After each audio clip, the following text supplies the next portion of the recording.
Welcome, everybody. This is Tricia Tamkin. And Jason Thibeault. And with us not at all today is Mark Zuckerberg.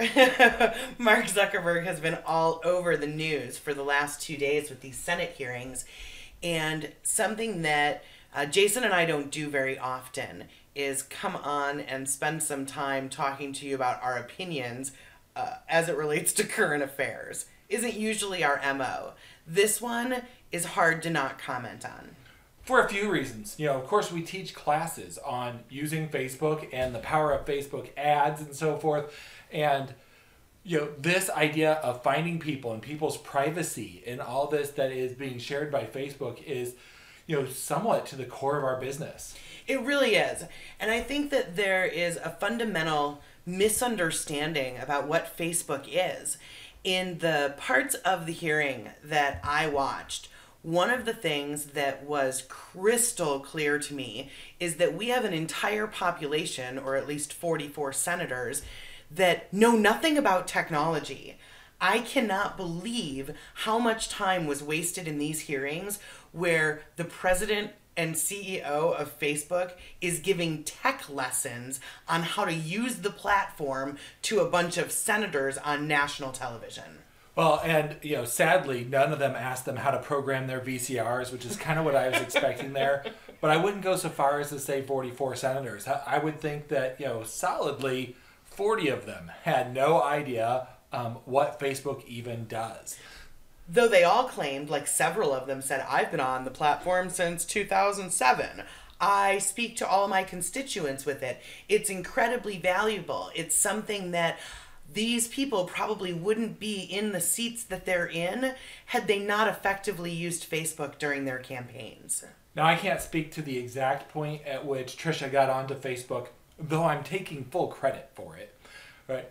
I have been a Facebook user since 2007, and certainly not every single day along the way, but more than enough of the time to easily say with no lessons anywhere that all of their questions could have been very easily answered with a Google search, with a little bit of common sense perhaps. I especially thought it was funny when the senator from North Dakota talked about the good common sense of North Dakota people before pitching for a pork project in his district that revolved around Facebook putting a bunch of employees in Bismarck. Isn't that crazy? Like, he only had 4 minutes to ask questions, and what he did was say, you talked about these 20,000 people, Mr. Zuckerberg, that are doing content review, but if you have all of them in California, which is liberally biased, then how can you trust that there's not bias in their content review? Why don't you put all of them in Bismarck? I mean, let's be realistic. That is the most asinine thing I've heard. I thought it was great that the response included, well, those 20,000 people aren't all in California. They're spread all over the world. All over the world, right? There were some things that came up. How'd you like the question when they said, Mr. Zuckerberg, if you have committed that Facebook is going to be a free platform, how are you making money? What? Now, many of you have never paid Facebook a dime. We have placed Facebook ads. Facebook ads are how they make their money. But on that concept of Facebook ads, I also appreciated the question on, is Facebook recording you so that they know what you're saying in order to appropriately pitch products to you? Now, that's a little bit silly. And among other reasons, if I could have some way to listen in as a paid Facebook advertiser, if I knew anytime anybody anywhere near their phone or computer mentioned wanting training, that I could pop an ad up in front of them, I would in fact pay for that. But it doesn't exist. It's not an option. No, but there are absolutely companies investing in that type of technology right now. Think about how your phone works with GPS. There are absolutely times, depending on what kind of apps you use, that you can walk into a store and your phone will notify you that there's a coupon for that store. And how's that any different? Well, there's a few things. Certainly, that's not recording your voice. That's noting your location, right? And there is a big difference between the two of them, which I think we'll have to talk about some of the location services in a little bit as well. But I think this idea, it's silly. Like, yes, you know what? If you have an Android or an Apple phone, you have either, Bixby or, the Google Assistant or Siri. You have somebody listening to you constantly that is not controlled by Mark Zuckerberg, right? If I can just start talking and my Alexa can pick up from the living room what it is that I'm requesting for it, so much so that I can't refer to the name Alexa or say like, oh, yeah, if I say this, Alexa will start talking. I'm sorry, I didn't understand you. Darn it. So I can't even refer to it by name. It is the dot or the echo whenever I want to mention it, right? And the same thing is true. Like if I start, I also have a Google Home Assistant. If I say... Well, smart television is listening to you. Right, like too many devices are listening to me for me to say, oh, how are we sure that Facebook isn't one of those devices? Well, Facebook isn't even a device in the first place. No, it's not. And I think that speaks to the heart of the matter. Facebook is not a publisher. The question was absolutely asked of Mark Zuckerberg, is Facebook a publisher? And I think he gave a very honest answer. Sometimes there is absolutely video-based content that is commissioned by Facebook and put out on the platform. Are they responsible for that specific content? God, yes. Of course they are. Well, and I would argue that Mark Zuckerberg is himself a publisher when 5 minutes from now he pulls out his phone in his limo ride back to his anonymous hotel where he says, whew, rough day. Well, then he has published content on the Facebook platform. Facebook's a platform. To say it's a publisher is to say that, Facebook owner and CEO Mark Zuckerberg is in some way responsible for the content published by 2.2 billion people. Well, I think they did try to say that very near the end of all of the hearings. And I don't remember which one this was. Maybe you'll remember either what state or what this gentleman's name was. But it was like my chin was on the desk listening to this guy. Basically what he did was come on and say, Mark, Mr. Zuckerberg, do you realize that movie piracy is a problem? Well, it's been a problem for a while, right? Do you realize that we have a drug and opiate crisis in America right now? Yes, I do. Do you realize that elephants are going extinct? Yes, that's been happening for a long time. And then this particular congressman tried to say that because people do illicit things using the platform, they're selling drugs in private groups, or they're selling ivory in private groups, or they're sharing pirated movies, that somehow it is Mark Zuckerberg's fault for opiates, elephants, and pirates. Oh my. Oh my. That's crazy. Right. I do think, you know what, it's a fine line. And, elephant struck me because there was even recently the same kind of thing asked of the Trump administration, right? What are you going to do? What should the rules be around ivory trophies, elephant, trophies? And the answer wasn't, always bad. Well, no, clearly it's Mark Zuckerberg's fault, even though the answer was we'd examine it on a case-by-case basis. Well, I don't know at what point we can blame a social media platform for the extinction of animals or the fact that, somebody is on the street selling copies of movies that they have, gone into the theater. In fact, I would say that the company, the responsibility of protecting privacy that way from piracy, like movie piracy, which was the example being given, I think that falls on the FBI. And then I'm pretty sure of this because I used to have these VHS tapes. And it said the big FBI warning that would come on, right? It's up to the FBI, not Mark Zuckerberg. Now, I think there has been, since the 1980s, a war on drugs that I don't think is the responsibility of a platform that came into effect 20 years after the war started. Right? One of the things that a lot of these people in Congress kept bringing up was the idea that there are ads on Facebook for illicit drugs. Just out of curiosity, I want you guys to ask yourselves, in all of your time on Facebook, have you ever had an ad served up to you that was for illegal drugs? I haven't. Have you? No, but let me share with you some of my most common and frequent ads. I don't even need to pull my phone out because I see them all the time. Think Geek advertises to me all the time. Ripped Apparel advertises to me all the time. And that's because I shop at both of those stores. I am cookied. Those cookies determine what ads they're going to place for me. Well, let's talk about that concept because Zuckerberg was asked, how are you collecting data from non-Facebook users? I mean, and it went even further than that. One of the congresswomen asked him, do you know how many like buttons there are on other websites? Other than Facebook? Other than Facebook? What a ridiculous question. Now, I want to break that down a little bit. It's such a ridiculous question because I imagine that there's a decent chance we could ask that congresswoman exactly what, exactly how many people voted for her in the last election, and maybe she would know. But the question isn't how many likes are there or how many things have been liked.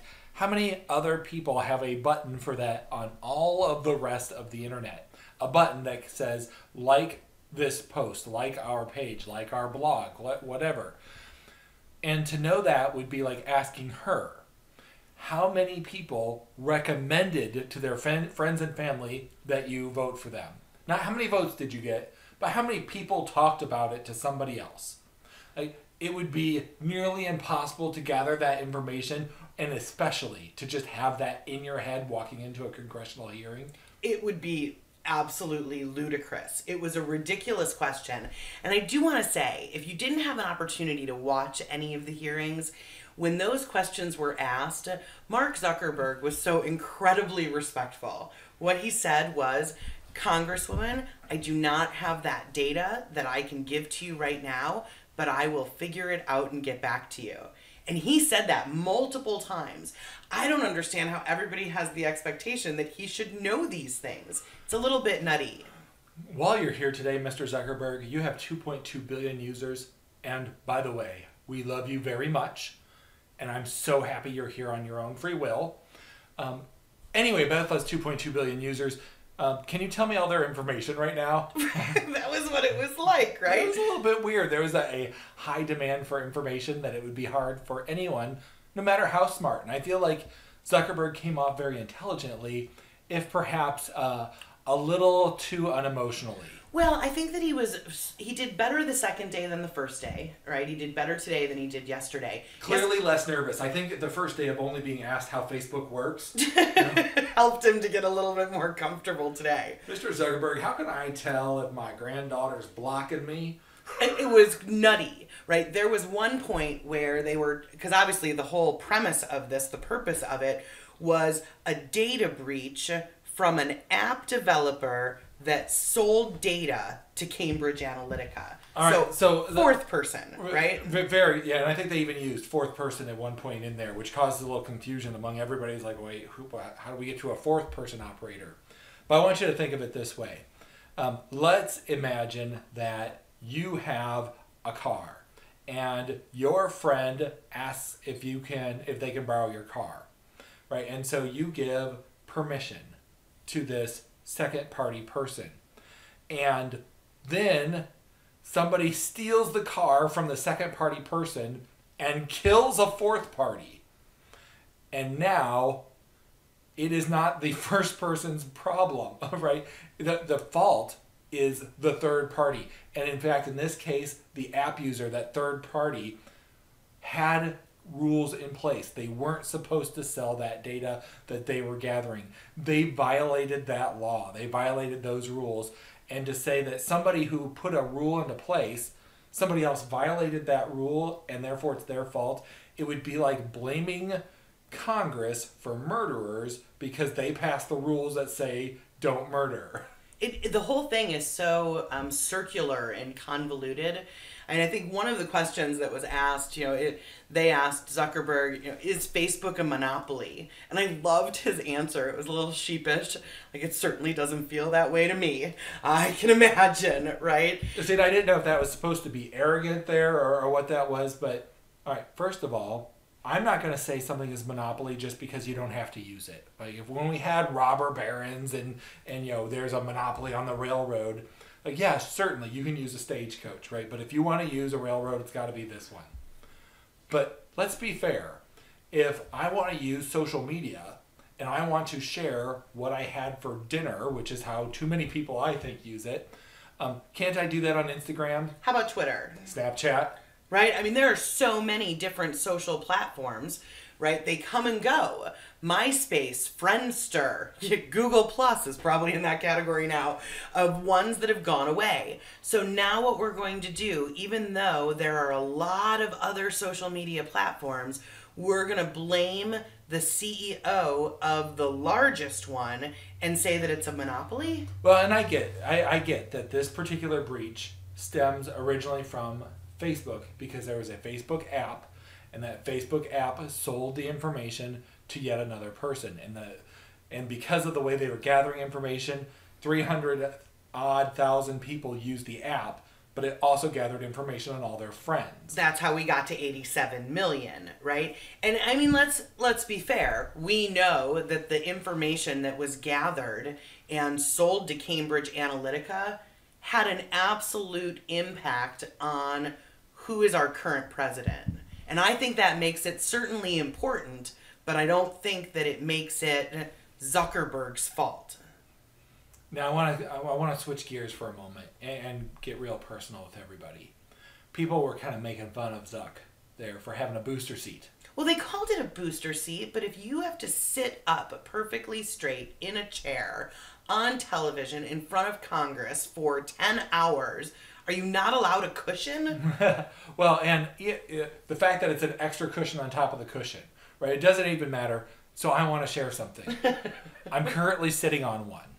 It's not height-based. As many of you know, I'm 6'5". I don't have any problem being, I don't know, the tallest person sitting here with Tricia. But I have more back, shoulder, neck. I have more pains than she does. And it's far more important for me to have good posture and to have something that might prevent a little sciatic pain later by having a built-in, mine it's not built-in, it's a separate bamboo cushion that I am in when we are training or recording probably 90% of the time. Right? So that cushion, like it seems like a ridiculous thing to focus on. It does. I think it does as well. Let's go back to more important things, though, than his cushion or booster seat. I mean, I think the fact that Twitter blew up with making fun of him for this booster seat is just probably demonstrative of the short-sightedness and immaturity of some of the United States citizens. Oh, wait, did you say Twitter blew up? Twitter blew up.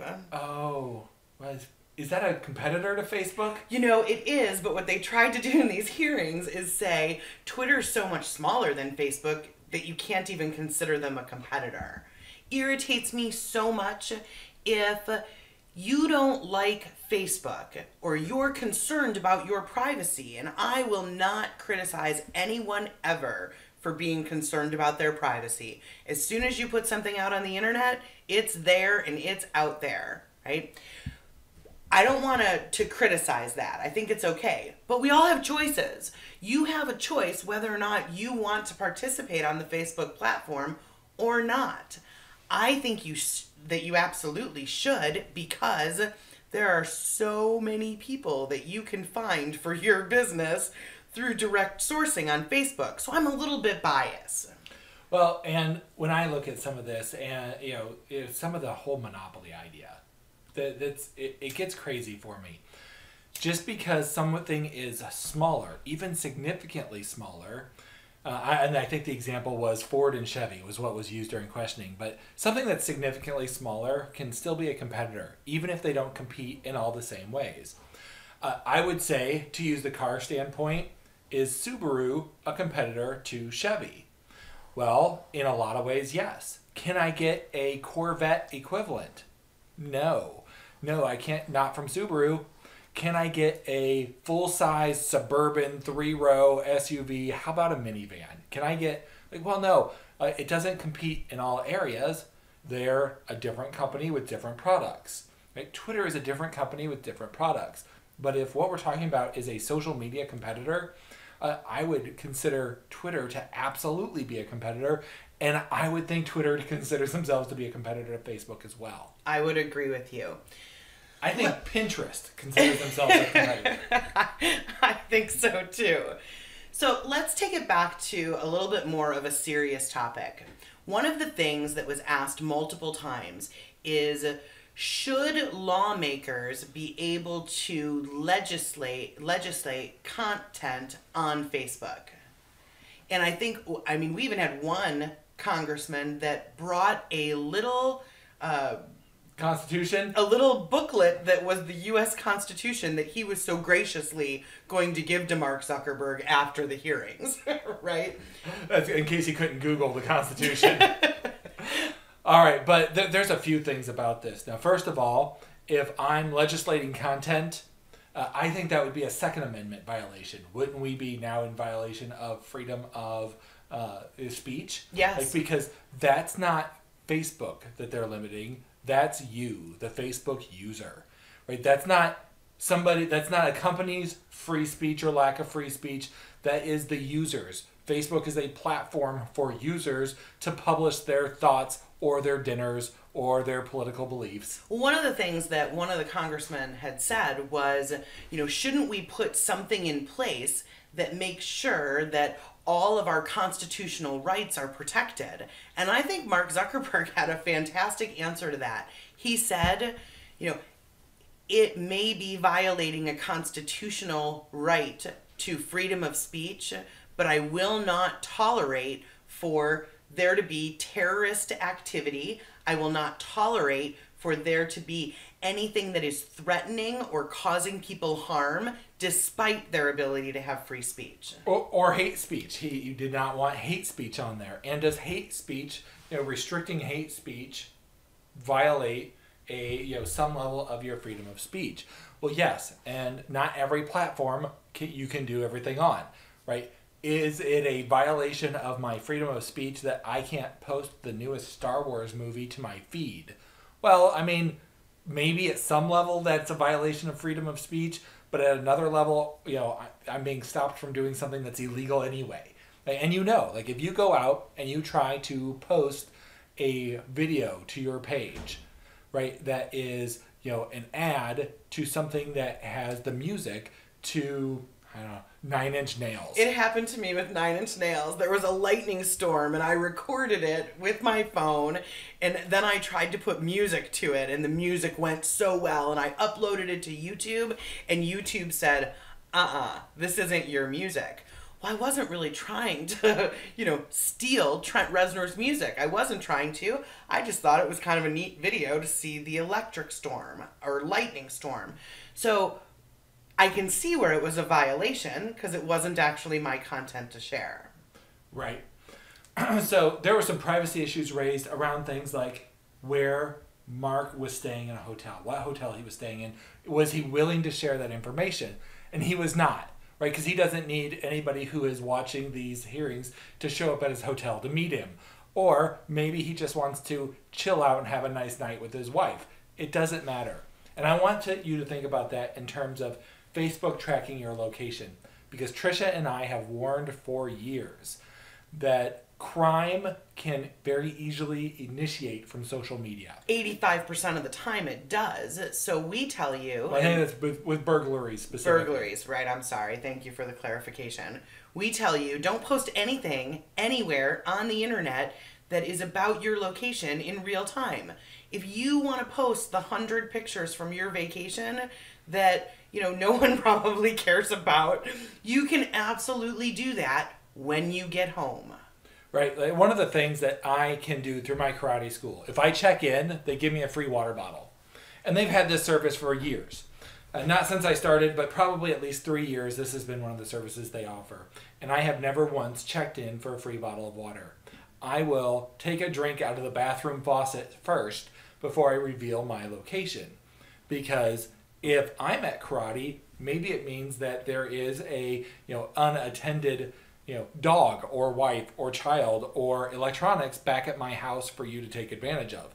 I don't do that, right? I have recommended for years not to do that. So like, when I travel for business, when I travel for pleasure, I don't post to you that I'm leaving. I don't post to you that I'm back. I don't take pictures and post them to Facebook while I'm there because it's not for you to know that I'm in Disney World. If I would like to post that picture later, hey, Disney World was fantastic, just got back from a week-long trip, then I can share that. Right, but the idea that this information is always available and that people have some sort of access and there's a breach, like yes, my phone tracks my location at all times. If I am in Disney World and somebody is murdered in my hometown, I can easily say, look at my GPS tracking, it wasn't me. Right, I'm always being tracked with my location so long as I have that electronic on me. Right, and that's okay. Like we've already all pretty much consented to that. If you don't want it, don't have a cell phone, right? That's fine too. No one says that you're required to have a cell phone. If you're required to have a cell phone for work, not much I can do about that. Talk to your boss about your privacy needs and maybe, I don't know, right to work, leave. Right? Just like you have the right to choose to be on Facebook or not to be on Facebook. You have that right. So one other topic that I want to discuss that I think is really kind of poignant. Mark Zuckerberg was asked about and criticized about the policies and terms and conditions for Facebook, specifically as it relates to privacy. So what they did was they put two images up on a screen. One was your internal Facebook settings for whether or not you want to let apps collect data. The other one was the message that came up when you went to basically start using an app on Facebook. So what we really have is two instances, one where you can go to your settings and one real time in the moment when you are starting to use an app. It says to you, this app is going to collect data on the following areas, and you have the right to uncheck the things that you don't want them to have access to. Usually your public profile is the one that has to be mandatory. So he was given a lot of criticism about this and specifically criticized that their data collection policies did not have clear and pedestrian language. And I can speak to this concept fully. I think legally, there is this concept of four corners to any kind of contract, and terms and conditions are certainly a contract. Again, Tricia and I are not lawyers. We are not lawyers. Do not take any of this as anything other than opinion and commentary. But I think we get to a certain point in our society where if the language is actually clear and pedestrian and plain language, that has to be defined as the vast majority of people understand what it means. And if you go look and you read the terms and conditions, it's not filled with legal speak. It's not filled with a whole bunch of terminology and words that you as a layperson, non-lawyer, don't understand. Heretofore and henceforth, when the user of the first party shall attempteth to use it. No, you know what? That's not it. And here's the challenge. The challenge has, I think, a whole lot more to do with us as a society. There's a lot of terms and conditions out there. And I would imagine that a lot of you I'm speaking to right now have not read the terms and conditions at Facebook. Maybe not before today. Maybe you did because there was something about it with Facebook, Senate hearings. But I don't think that you did before you clicked yes. And I don't think that you did before you did that at LinkedIn, before you did that anywhere else online that gave you terms and conditions. I think that maybe after about 1996, you stopped paying attention when it showed up, you scrolled to the bottom and clicked OK. Well, I think now there's even some terms and conditions that won't let you click OK until you scroll to the bottom. Like it's actually grayed out because they're trying to do everything they can to force you to read what it is you're agreeing to. I had one years ago, but that popped up and said, you didn't have enough time to read them. Okay, so I waited a minute, then clicked OK. Fine, whatever. Did you read them? No. No, right? This is plain language. We cannot take what is really a fantastic social media platform. It is one that up until 2013, Jason and I recommended to all of our students. If you want to effectively use Facebook, Get off of it. It's a time waster. It's social. It's not helping you in your productivity. And then in 2013, we had Graph Search launch. And Graph Search is so powerful because Facebook is collecting all of this data.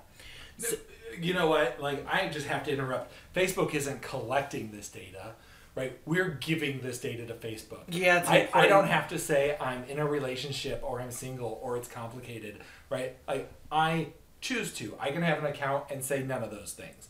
I don't have to click the box that says I'm married now, right? I don't have to click the box to say what my age is, what my gender is, what my sexual preference is. I can click that box. I can share the data, but it sounds like a little bit false to say that they're collecting the data. Yeah. Like if somebody busts into my house and collects data on me, that feels like a violation. If I tell them all this information and they remember it, that doesn't seem like collecting information to me. I think that's an important distinction, and you're right. You're right, because we're giving that information to the platform. And let's be fair, what the platform does is then use that to advertise back to us. It's how they make so much money. Mark Zuckerberg is one of the wealthiest people, I mean, certainly at least on paper, in the world.